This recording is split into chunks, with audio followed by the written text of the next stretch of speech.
মন দিয়ে পড়াশোনা করে জীবন অনেক বড় হতে চাই, কিন্তু পড়াশোনায় মন বসে না।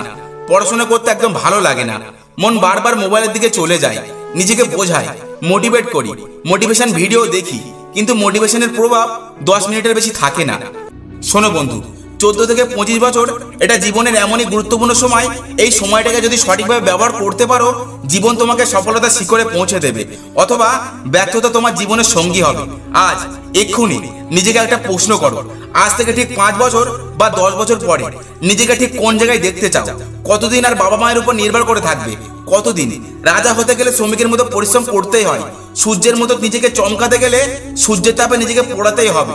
নিশ্চয়ই যখন এমন কাউকে দেখো যে পড়াশোনা করে জীবনে অনেক কিছু করেছে, সেই মুহূর্তে ভীষণ মোটিভেট হয়ে সিদ্ধান্ত নিয়ে ফেলো, কাল থেকে পড়বো, বা সামনের মাসের 1 তারিখ থেকে পড়বো, বা অমুক দিন থেকে পড়বো।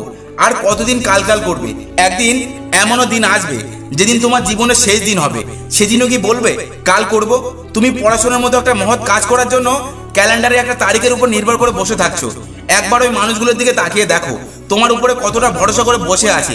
আমি বলছি তোমার বাবা মায়ের কথা। তারা তোমাকে নিয়ে কত আশা করে আছে, কত স্বপ্ন দেখে তোমার খুশির জন্য। তারা তাদের সর্বস্ব বিসর্জন দিতেও রাজি আছে, আর তুমি 5 মিনিট পড়ার জন্য রাজি না। আজই ভেবে নাও জীবনে তুমি কি করবে, আর না হলে জীবন তো ভেবেই রেখেছে। আজই মোবাইল থেকে ওই সমস্ত জিনিস ডিলিট করে দাও যেগুলোর সাথে তোমার ফিউচারের, তোমার লক্ষ্যের, তোমার স্বপ্নের কোনো সম্পর্ক নেই। তুমি কি পড়াশোনায় খুবই খারাপ? নিশ্চয়ই না। তুমি বলছো পড়াশোনা করতে তো চাই, কিন্তু পড়তে ভালো লাগে না। একটু চেষ্টা তো করো। তুমি যদি 2 মিনিট মন দিয়ে পড়তে পারো, তাহলে 20 মিনিট পারবে, আর 20 মিনিট পারলে 2 ঘন্টাও পারবে। তুমি একবার চেষ্টা তো করে দেখো। তুমি একবার চেষ্টা করে ব্যর্থ হলে আবারও চেষ্টা করো, আবারও ব্যর্থ হলে আবারও চেষ্টা করো। চেষ্টা করতেই থাকো। যতবার ব্যর্থ হবে ততবার চেষ্টা করো। বারবার চেষ্টা করার পরেও তুমি যদি হেরে যাও, তাহলে জেনে রাখবে তুমি দুনিয়ায় বাকি 90% মানুষের থেকে এগিয়ে আছো। কারণ বাকি 90% মানুষ চেষ্টা করার আগে হার মেনে নেয়। আমি সন্দীপ মহেশ্বরী ভিডিওতে বহুবার এই কথাটা শুনেছি, কোশিশ করনে वालों की कभी हार नहीं होता। অসফলতা থেকে ভয় পেও না, এটা চ্যালেঞ্জ। একে অ্যাকসেপ্ট করো, খুঁজে বের করো তোমার ভিতরে কোথায় ভুল হচ্ছে, সেটা ঠিক করো। একটা কথা মাথার মধ্যে ঢুকিয়ে নাও, জীবনে যতবারই ব্যর্থ হও না কেন, কখনো ময়দান ছেড়ে পালিয়ে যেও না। তোমার পড়ে যাওয়া হয়তো কয়েকজন দেখেছে, আর তোমার উঠে দাঁড়ানো যেন পুরো দুনিয়া দেখে।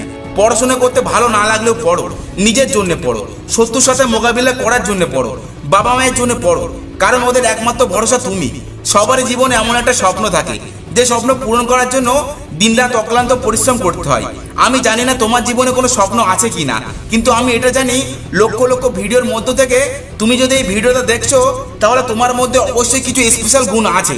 তোমার ভিতরে নিশ্চয়ই এমন কোনো আগুন আছে যেটা ভবিষ্যতে জ্বালামুখী হতে পারে। বিশ্বাস না হলেও আমার কথাগুলো মন দিয়ে শোনো।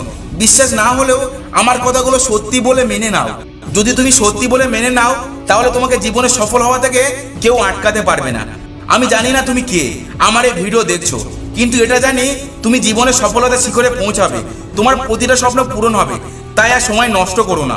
আজ থেকে পড়ো, 5 মিনিট পড়ো, 10 মিনিট পড়ো, কিন্তু অবশ্যই পড়ো। ভিডিওটা ভালো লাগলে অবশ্যই লাইক করে কমেন্টে জানান।